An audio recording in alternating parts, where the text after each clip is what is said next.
Cu toții ne dorim dezvoltare economică. La dezvoltarea economică contribuie forțele pieței la care trebuie să fim atenți. E vorba de 3 mari forțe. În primul rând, aglomerarea și economiile de scară.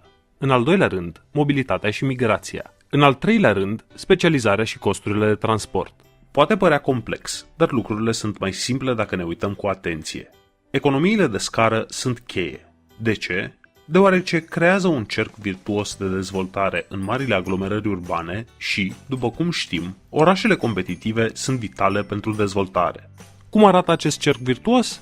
Prezența mai multor firme într-un oraș atrage oameni în căutare de slujbe. Mai mulți oameni reprezintă o piață de desfacere mai mare și o piață de angajați mai mare. Acest lucru va atrage și mai multe firme, care la rândul lor vor atrage și mai mulți oameni.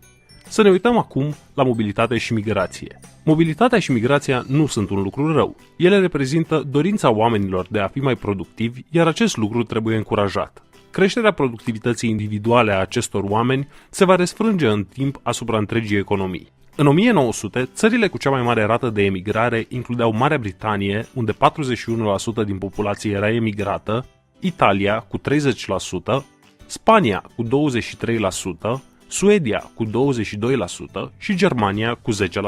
Toate aceste țări au atins acum un grad înalt de dezvoltare. În România, zonele cu rata cea mai mare de migrație sunt zonele mai puțin dezvoltate din estul și sudul României.